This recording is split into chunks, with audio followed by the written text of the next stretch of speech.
नमस्कार। यूपी की राजनीति में इस वक्त जबरदस्त हलचल मची हुई है। सीएम योगी आदित्यनाथ और प्रधानमंत्री नरेंद्र मोदी की दिल्ली में मुलाकात ने उत्तर प्रदेश के कई मंत्रियों की रातों की नींद को हराम कर दिया है। सवाल ये है कि क्या यूपी कैबिनेट में बड़ा बदलाव होने वाला है? कौन अपनी कुर्सी बचा पाएगा और किसकी छुट्टी होगी? इस वीडियो में आपको मिलेगी पूरी कहानी, अंदर की खबर और बड़ी सियासी चालों का पूरा खुलासा। उत्तर प्रदेश की सियासत में इन दिनों बड़ी उथल पुथल चल रही है। साल 2027 के विधानसभा चुनाव से पहले बीजेपी सरकार अपनी रणनीति को नए सिरे से सेट कर रही है और इसी को लेकर दिल्ली में हाई लेवल मीटिंग भी चल रही है। सूत्रों की माने तो सीएम योगी आदित्यनाथ कुछ मंत्रियों के कामकाज से नाखुश है। कुछ पुराने मंत्रियों की छुट्टी हो सकती है, नए चेहरे मंत्री बनाए जाएंगे और कुछ के विभाग बदले जाएंगे।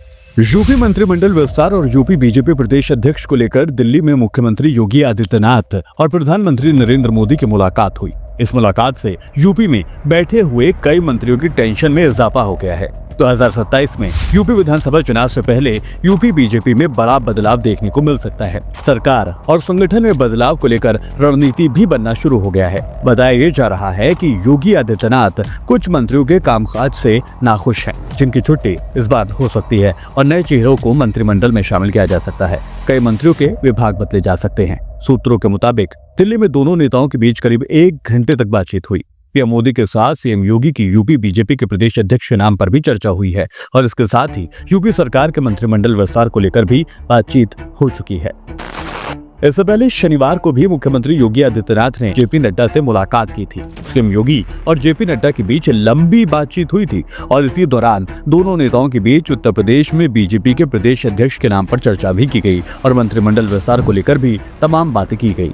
यही नहीं, इससे कुछ दिन पहले बीजेपी के राष्ट्रीय महामंत्री विनोद तावड़े भी लखनऊ पहुंचे हुए थे और इस दौरान मंत्रिमंडल विस्तार को लेकर चर्चा की गई थी। बता दें कि योगी आदित्यनाथ की ये दोनों मुलाकातें इसलिए भी अहम मानी जा रही हैं क्योंकि यूपी समेत देश के अन्य हिस्सों में बीजेपी में संगठन के चुनाव चल रहे हैं। उत्तर प्रदेश में बीजेपी को नया प्रदेश अध्यक्ष ढूंढना है, इसकी कवायद भी तेज हो गई है। मंडल अध्यक्ष के चुनाव हो चुके हैं, अब जिला अध्यक्ष के नामों का ऐलान होना बाकी है। नए प्रदेश अध्यक्ष के नाम का भी बेसब्री से लोगों को नहीं बल्कि बीजेपी के तमाम कार्यकर्ताओं को इंतजार है। उत्तर प्रदेश में उपचुनाव में बम्पर जीत के बाद लंबे वक्त से योगी मंत्रिमंडल की विस्तार की चर्चाएं होती आ रही हैं। माना जा रहा है कि योगी आदित्यनाथ विधानसभा चुनाव के लिए अपने हिसाब से टीम तैयार करने वाले हैं, जिसके लिए कुछ नेता सरकार से संगठन में और कुछ संगठन से सरकार में ट्रांसफर किए जाएंगे।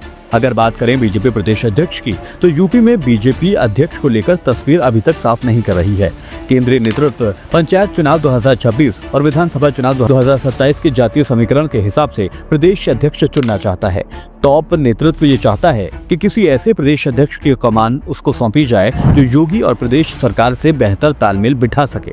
वहीं बता दें कि 2027 चुनाव से पहले योगी मंत्रिमंडल का विस्तार भी होना है। अभी मंत्रिमंडल के 6 पद खाली हैं। प्रदेश भाजपा अध्यक्ष भूपेंद्र चौधरी समेत कुछ अन्य विधायकों की मंत्रिमंडल में वापसी मुमकिन है। इस वक्त योगी सरकार में 54 मंत्री हैं, जबकि मैक्सिमम 60 मंत्री हो सकते हैं। इस तरह यूपी सरकार में 6 मंत्री पद खाली हैं और इस तरह से योगी मंत्रिमंडल का विस्तार काफी दिनों से चर्चा का विषय भी बना हुआ है। यहाँ याद रखने वाली बात ये भी है कि योगी सरकार ने पिछले दिनों अपने मंत्रियों के कामों और जमीन पर उनके असर की समीक्षा भी की थी और इसी समीक्षा का असर इस बार के मंत्रिमंडल विस्तार में नजर आने वाला है। माना जा रहा है कि होली के बाद योगी मंत्रिमंडल में बड़ा बदलाव देखने को मिल सकता है।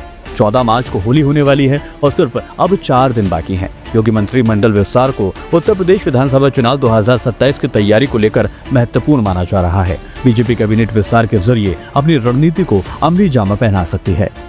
सपा जिस तरह से पिछड़ा, दलित और अल्पसंख्यकों का विनिंग फॉर्मूला तैयार कर रही है, उसे बीजेपी के द्वारा मंत्रिमंडल के चेहरों से काउंटर करने की रणनीति पर भी विचार किया जा रहा है। इसके अलावा जमीन पर पकड़ रखने वाले नेताओं को योगी मंत्रिमंडल में शामिल किया जा सकता है। बीजेपी यादव जाति के नेताओं को भी संगठन में जिम्मेदारी दे रही है। लोकसभा चुनाव में सपा पीडीए को साधने के फेर में एक बड़े वर्ग को छोड़ती दिखी थी, लेकिन बीजेपी 80% वोटों को साधने की रणनीति पर काम कर रही है।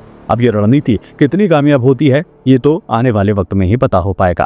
फिलहाल मेरे साथ इस वीडियो में अभी के लिए इतना ही। वीडियो पसंद आया तो वीडियो को लाइक करें, शेयर करें और हमारे चैनल पर नए हैं तो चैनल को सब्सक्राइब करना बिल्कुल ना भूलें। नमस्कार।